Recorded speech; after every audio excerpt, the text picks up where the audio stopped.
You're listening to the ESO Network, your station for all things geek.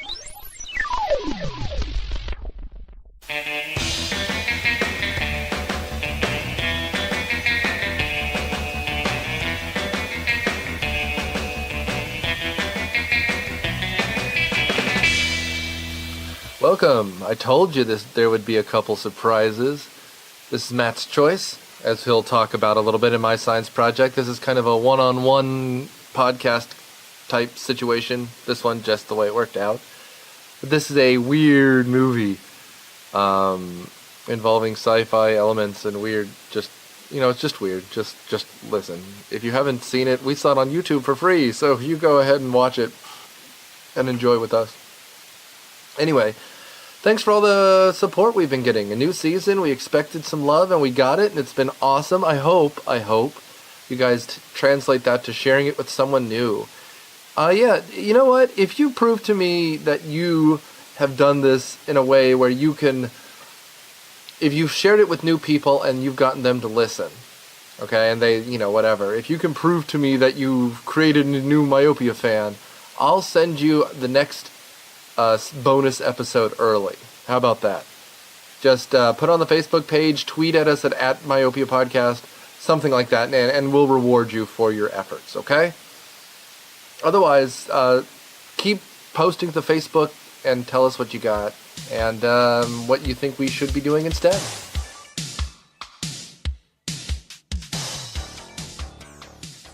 We need to tape a promo, guys. If you had to encapsulate the roundtable in one catchphrasey kind of way, what would you say? Rampant geekery? Redonkulous? Let's not go with shrink. That The first one was good. The second one was great. After that, it kind of, Guys, promo. Stay on topic here. Yeah. Stay on topic. Stay on topic. Oh, no, I'm going in. Stay on topic. Stay on topic. Red leader, I'm sorry. Stay on topic. I can't say it. It's up to you, Red 5. Oh, God. There's the promo. So, promo! The Round Table. Brought to you by Revolution SF. Tough love for sci-fi. Available at revolutionsf.com and iTunes.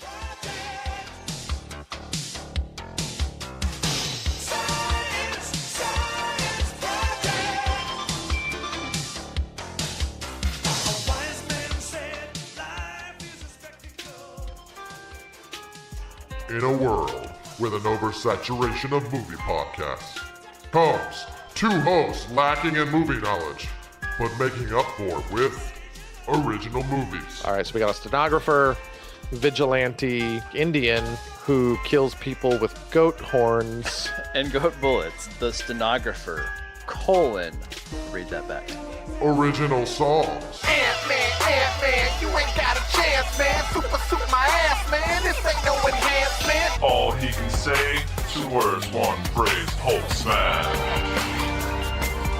Add link and notes to your playlist. Otherwise, you are a racist. And original trailers for fictional movies. Adam Sandler, and introducing Sarah Lee Evanson as Sarah Lee Evanson in Infinite Blood. Ted Bundy shames DMX a lot. Like, no joke. I told a 12-year-old kid not to up his acting. It's our podcast, you dicks. Movie speaking. Welcome to Dial M for Movie. 3 questions, 2 minds, 1 podcast.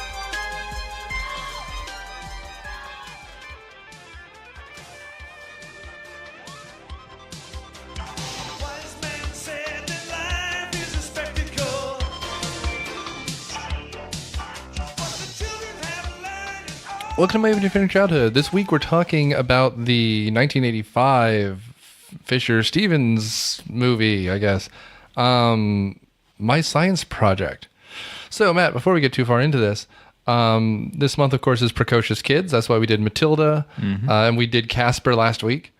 And so we have a lot of, middle school kids kind of being precocious and taking over stuff. So why'd you choose this movie? Okay, this is a nostalgia trip. So, when I was a little kid, there used to be these wonderful places called video rental stores. And there's one at the Park Air Shopping Center in Cobb County. on Johnson Ferry Road as you get down toward Sandy Springs. And there was a movie rental store there.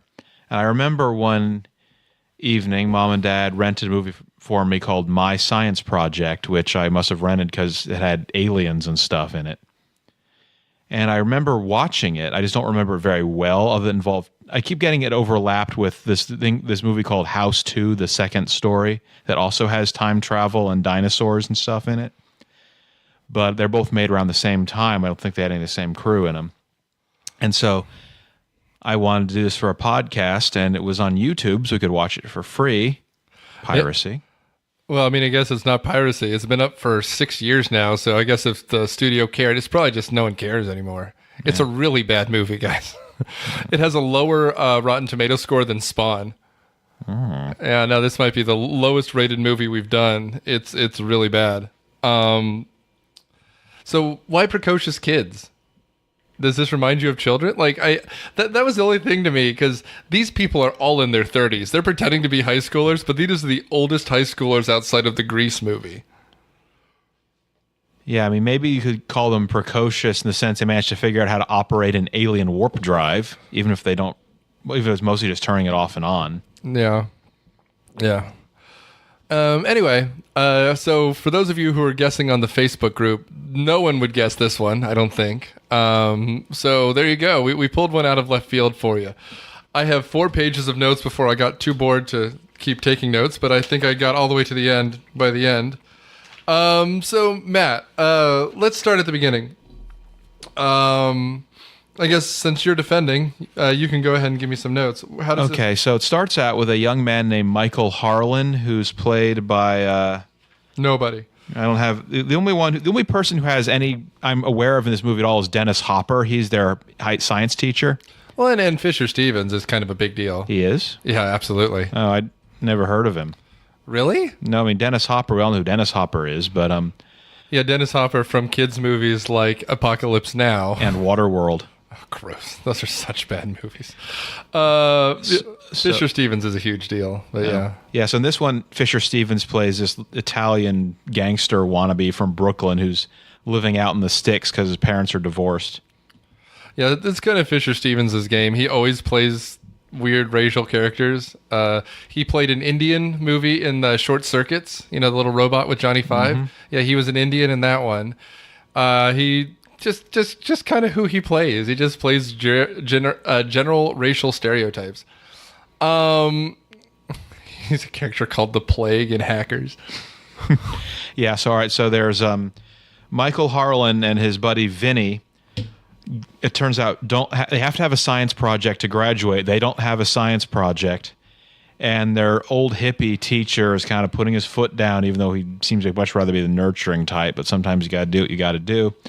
And so Michael and this kind of nerd girl who has basically been stalking him to get him in the yearbook sneak into a boneyard and abandon where the military stores all its old aircraft.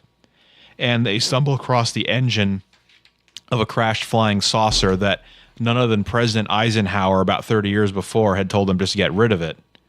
So they just abandoned it in a military airfield. And they take it home with them.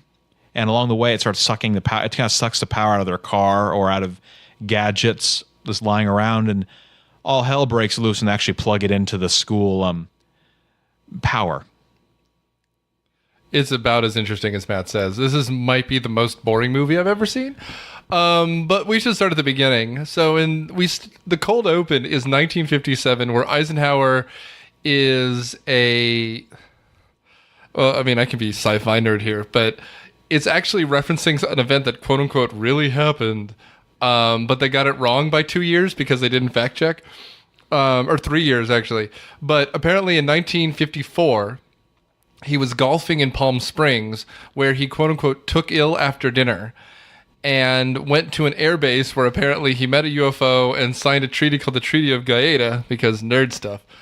And though nerd or sci-fi people claim it really happened, because the cover was he had chipped his tooth on a bone when he was eating fried chicken. But all of the dental reports are kept very close track of. And if you read his medical reports, he didn't go to a dentist that night. Dun, dun, dun. And the wife of the dentist, who he apparently went to go see, said she never saw the president. Dun, dun, dun, dun. But it was 3 years after the events of the date they're doing, even though that's clearly what they're referencing, so whatever. We even get a line from Eisenhower where he says freaky, because why not? And the entire airbase is filled with people with 1980s porn mustaches because they couldn't worry about continuity. And in fact, all of the guards show up later as cops in Act 3 because I've looked for them. Well, I didn't notice that. I mean, at all. That's why I'm the host of the podcast, Matt. Or maybe I watch films to enjoy them. I doubt that, man. You enjoy some really bad movies. Yeah, we had words the other night at watching Cineprov Masters of the Universe. Well, he thought it was an excellent film. No, I thought it was entertaining until about the last third, and people started making really bad decisions, but we digress. Well, no one makes any decisions in this movie, so we can kind of go there. So they have no agency. No one's even smart enough to have agency, I'd argue. So we're introduced to the science teacher played by Dennis Hopper named Bob Roberts, because that's a reference to a movie that came out the same year called Bob Roberts, who was an SNL character named Bob Roberts who ran for president. And how do we know that he's a hippie loving guy? Because he says man about 6 times. He's Dennis Hopper doing Dennis Hopper. And he has a big old peace sign necklace and keeps talking about Woodstock. And he takes a hit of a nitrous oxide canister before the scene ends because people just are driving him nuts. And again, to reiterate, Vince and Michael are the dumbest characters we've had in a long time in these movies. He's a grease monkey, right? He works on cars and is essentially in the auto body shop at school the entire time. Mm-hmm. And that's kind of his thing. Yeah, he wants to make build his own car brakes as his science project, and Dennis Hopper is like not having that. He wants him to challenge himself. Well, and he also wants it to be a science project, which, to the end of the movie's credit, he does nothing. He does not end up having a science project. He steals some alien technology, doesn't do anything with it, and nearly destroys the town. But he manages to create a time warp that sends Dennis Hopper back to Woodstock, and so he gets an A. Yeah, because Dennis Hopper really doesn't care. He is a very poorly developed character. Did you really say you watch movies to enjoy them? You watch movies to rewrite them and make fan fiction about them. Best as I can. I'm just less picky, you know. I mean, yeah, when problems are obvious, they're obvious, but something can be fun and be silly. This is just not fun because it's kind of slow moving and dull, except until the later part when the time warp starts bringing in aliens and mutants and whatnot, and then things get somewhat more interesting. The last not the very end. The very end is the same. It's like 5 minutes. So there's about 10 minutes near the end that's kind of interesting. But this movie is just kind of a huge mess. Nothing really. Well, we'll get to it. So a woman dressed like Wilma Flintstone, who's supposed to be his girlfriend, breaks up with him for no reason. Because the romance astrologer in Cosmo basically told her to. This is set up so that he can date a nerd. The only reason that he's allowed to date a nerd is because he's just been dumped and he's on the rebound, which is something that Vince says. Well, they kind of get into this interesting a little bit. Like Crystal, the girlfriend, basically dumps him because he's really self-absorbed and drags her to car shows, doesn't care about her interests at all. No. And meanwhile, that he's still higher in the treatment of women food chain than Vinny, because Vinny is like, you treat a girl like dirt and she'll love you, and she's like, that's what my old man says, and he's like, well, what does your mom say? They're divorced. That made me laugh. That was a good joke. That was the best. I wrote that down word for word. Yeah, so however self-absorbed Michael is, he's still somewhat more empathetic than Vinny. Whereas Vinny is shaking a kid down for payphone money at one point. And you said Michael's good. What does he do on the date with what's her name? Drags her to an Air Force boneyard, and you're talking about... Yeah, no, that's the one I'm thinking of. Yeah, and they go rummaging for his science project. And she thought she was going out on a date. Like, she's wearing like a pink sweater and looks really cute, and he's an asshole too. He is 100% a horrible person. But the thing is, they don't have characters. Like, their characterization is one has a racialized accent, the other one likes cars and is kind of a dick to women. That's kind of the only characters they have. The only characteristic he's given past that is that his dad is dating like a Mary Kay consultant or something. Yeah, and they kind of elope to Vegas partway through the movie, and he's like, socialize with your stepmother. And he's like, what? And then he escapes. He sneaks out. Yeah. That's kind of it. Like they don't bother giving him any characterization. This movie's kind of shittily written, but anyway. So the nerd chick essentially attracts Michael by letting her car break down by disconnecting one of the caps on. Yeah, she sabotages her own engine to get his attention. No, and that is, and then she flashes her, blues, but behind like these huge Coke bottle glasses that were very hip in 1985, and gets him to pick her up. He's also an asshole there because he refuses to even knock on the door. He says, I'll honk and you come outside. And he goes, you don't want to meet my parents? He goes, no, I'll honk and you meet me outside, because he's just kind of a prick. And anyway, so like you said, they go to an Air Force boneyard. They break in. They are looking for something to steal to become a science project, effectively. He makes reference to something from a helicopter. They fall into a hole and find this glowy thing. Yeah, it was an old fallout shelter. I guess they haven't been keeping it up. And they find the engine from the UFO from the prologue. Well, we don't know if it's the engine or not. Well, they mentioned in the prologue the engine was removed. And here's something I'm going to kind of nerd out a little bit. A lot of people online in science discussions say that FTL, faster than light travel, implies time travel as well. The rationale I don't really understand. But so we have the flying saucer is almost certainly from outside our solar system, so it has to be faster than light somehow. But a warp drive that can also warp time as well as space. Somebody did a little smidgen of research, at least. Okay. A little. This is the laziest thing, man. It's a plasma ball attached to some refuse from Aliens Part 2 or whatever. Yeah, it's like that thing, that little ball that has a lightning in it. You can put your finger on it. Yeah, it's a plasmasphere. It's something you get from like, I don't know, Spencer's Gift or like the school science project fair thing for like $10. And it looks cheap. Like the whole thing is the cheapest plastic you could imagine. And we're supposed to be very impressed. I don't know when they were invented to the public, so maybe it was new in 1985. But he's touching this thing like he's stoned out of his mind, and he's just kind of like, whoa. It's just lazy. But whatever. I guess we assume it's the engine from the opening scrawl. I don't know why it's just in this hole in the basement. Yeah. When none of the rest of the spaceship is. Yeah, they mentioned they'd removed the engine already, and Eisenhower's like, get rid of it. Like the President of the United States would order a fallen starship trashed ever. That was kind of Eisenhower's thing. To be a nerd, like you just said. That was kind of his big deal, if you believe the sci-fi community, or the UFO community, which I particularly don't. But anyway, long story short, Vinny drives off. Like, then we get reintroduced to Vinny, who's just kind of hanging around.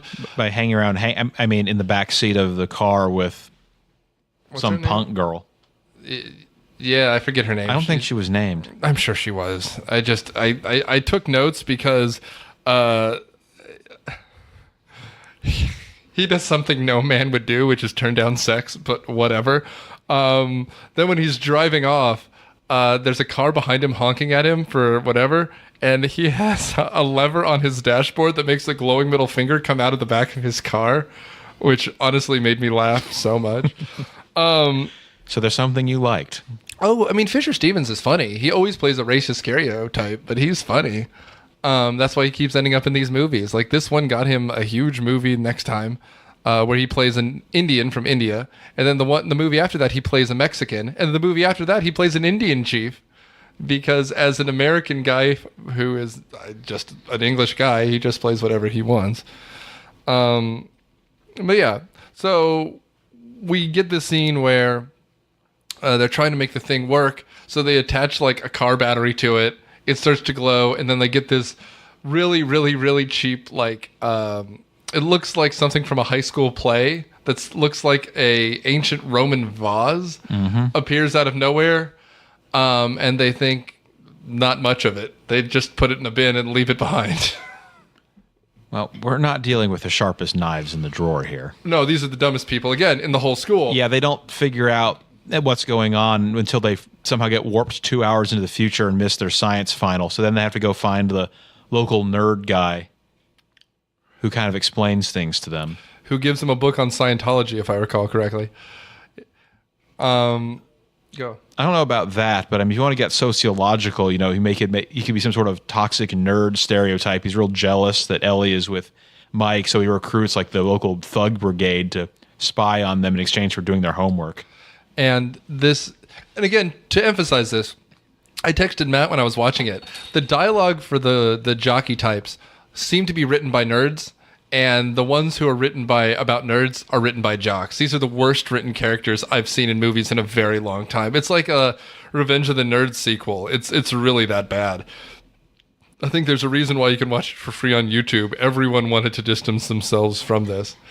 For a movie that's otherwise pretty clean, like there isn't like gratuitous nudity. It's not like one of those 80s movies that you just can't show anywhere anymore. This one is just not very good. Anyway, like you said, after playing with the thing, and it does something which it never does again, which is pushes them forward in time for 2 hours. They never go forward in time again. They send one guy back in time, but that's not explained. None of the science in here is actually explained at all. So they attach the car battery to it. We also see an axe get thrown for some reason. Mm-hmm. And then we get introduced to the fact that everyone in this town is an asshole. Like, the nerd is an asshole to him. Other teachers are assholes to him. Kids randomly are assholes to each other. This is a world filled with jerks, because I guess that's characterization in this movie. And then finally, they end up going to meet up with Hopper outside of his van. He says, look, you missed your final. You failed the class. That's it. And he says, look, we have something to show you. And if you pass your science fair project, you might have a chance of passing, which, again, he's relenting again because he really doesn't care. Mm-hmm. Yeah. What do you got?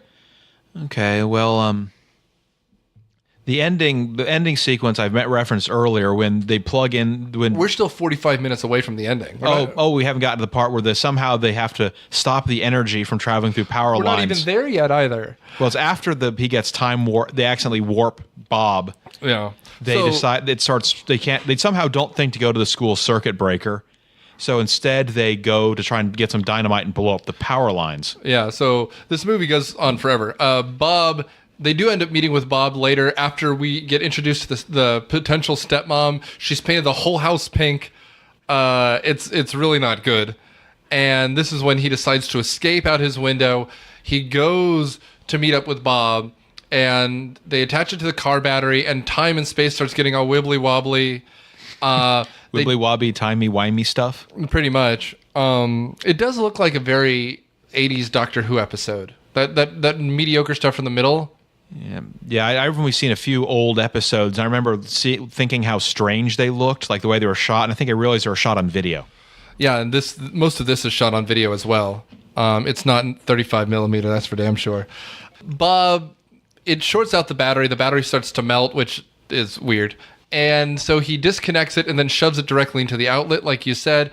Time kind of opens up like a wormhole, like Masters of the Universe, sucking in Bob, which again is something that's not ever happened before or will ever happen again. And yeah, at this point, the cops kind of show up. They escape out the window, leaving people behind. They don't tell anyone what's happening.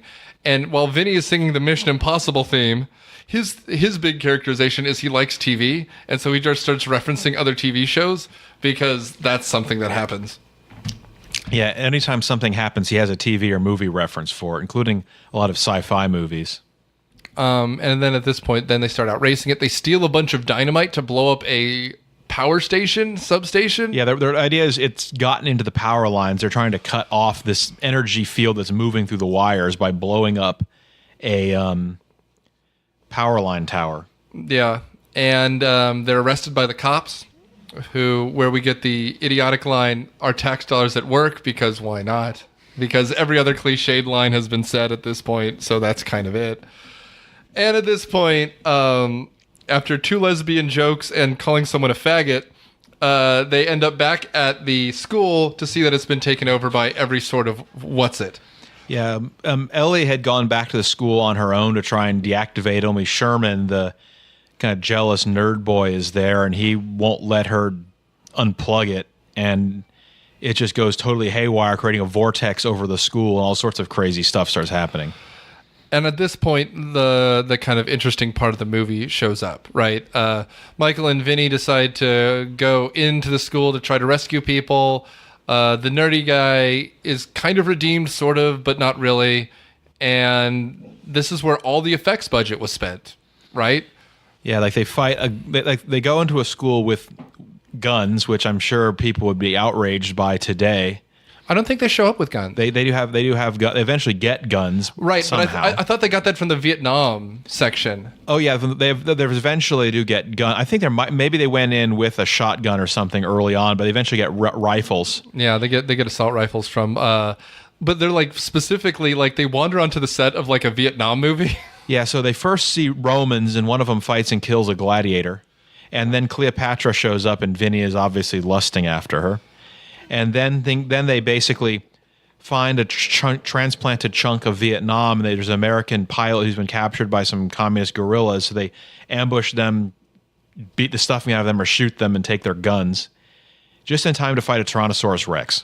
Yeah, the T-Rex is like the best part of this movie. It's on screen for, I timed it, 93 seconds, but it's awesome. It actually looks pretty good. It's actually a really good effect. And that's kind of it. They blow it up with the grenade launcher on the bottom of their assault rifle. And that's kind of it. Like they leave the school. And everything ends up being blamed on their hippie teacher because they think he might have tried to do a terrorist bombing. And he's dragged off in the police car. He's like, you guys get an A because I went to Woodstock. And he saw a Beatles concert, and he listed like 4 things. Yeah, he got to basically relive in a span of in real time, probably about an hour or 2. He got to relive all the 60s again, which is whatever. I mean, and yes, they arrest the teacher right away for some reason, which is idiotic. They'd found his necklace at the scene of the break-in where they'd stolen all the dynamite. Right, but they thought, if I recall correctly, that he was missing. That's why the kids were called in originally, right? Like that he was missing, and the kids were suspects in his disappearance. And then he shows up and they arrest him. It's the most baffling thing don't worry, this movie makes no sense. That's kind of it. Like the movie ends, the nerd is kind of redeemed, but he ends up being alone, and the girl who now doesn't have her glasses on, so she's hot by 80s terms, is with the jockey guy, and that's kind of it. That's the end of the movie. Play the song My Science Project, and you're out. So what do you think, honestly? Okay, I didn't hate it as much as you did, but it's kind of draggy in the middle. It's not that entertaining. I mean, I gave it a 7 on my blog. I might knock it down to a 6.5 because I'm not even sure it's really worth seeing once. But, I mean, I don't think the characterization sucked as much as you say it does, but it's not great either. And the special effects are kind of dated, but that's what you get when it's in the 80s. You either got the bad CGI, which I brought about bad CGI, we talked earlier in the summer, the re-release about Last Starfighter. The same guy who I think wrote The Last Starfighter, Kevin Bettinell or something, he wrote and I think directed this one. Mm-hmm. Although when I watched it, the movie reminded me a lot actually of Flight of the Navigator. Like in terms of how it's like I was thinking it was more like kind of like one of those Wonderful World of Disney movies in the late 80s and early 90s. No. Except those were not nearly as violent. Like our heroes killed several people, Viet Cong, a Roman gladiator, and a bunch of post-nuclear mutants with lasers. Yeah, that's also never explained. They were from the future. No, well, that's what they say. And then specifically, the nerd says they're from the post-apocalyptic future, which just means it's going to happen no matter what, where it's unavoidable. My question is, what happens to all the corpses?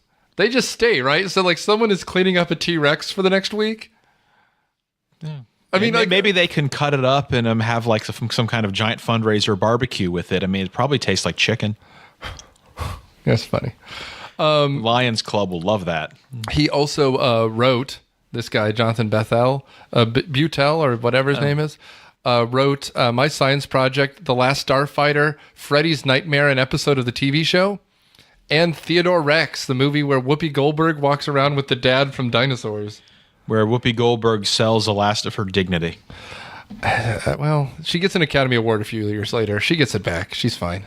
Don't worry about Whoopi Goldberg. Glorious resurrection. Yeah, right. Here's the thing about this movie for me. It frustrated me. I don't think it's as bad as I'm pitching it, but I thought it would be a cheesy 80s movie, and there's nothing to it. Like even if they had relied more on the jocks versus the nerds, and the jocks needed a nerd, but they don't even do that. Like, the jocks hate this guy because he's a car nerd.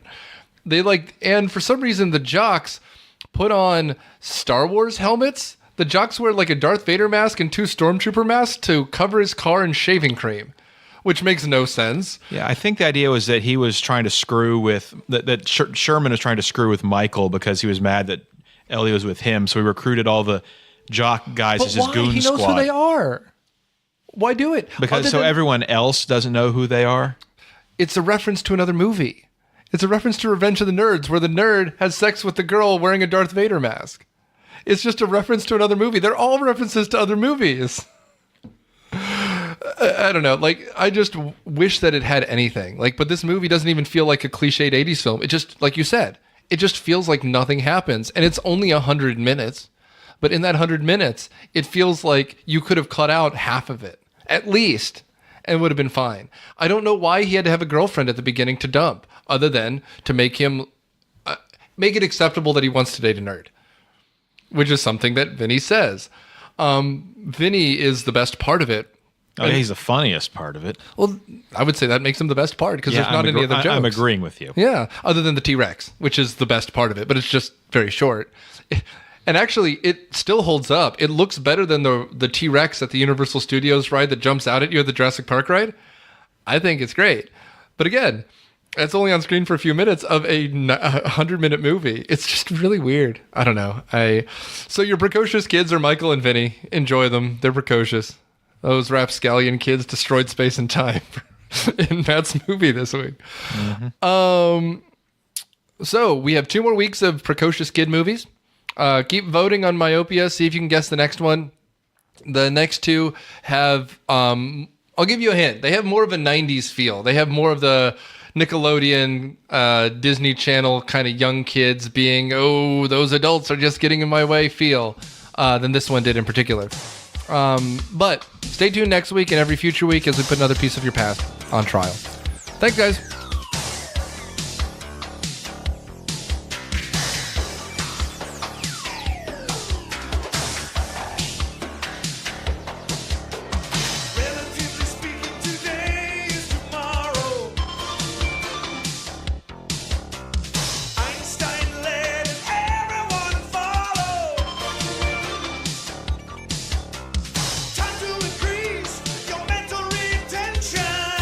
Myopia Defend Your Childhood is hosted by Nick Hoffman, edited by Candace Burns, and executive produced by Nick Hoffman and Candace Burns.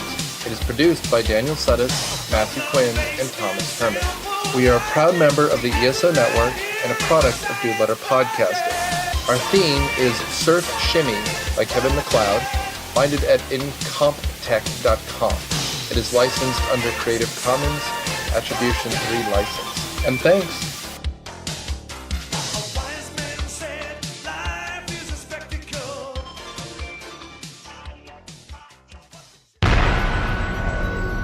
This has been a broadcast of the ESO Network.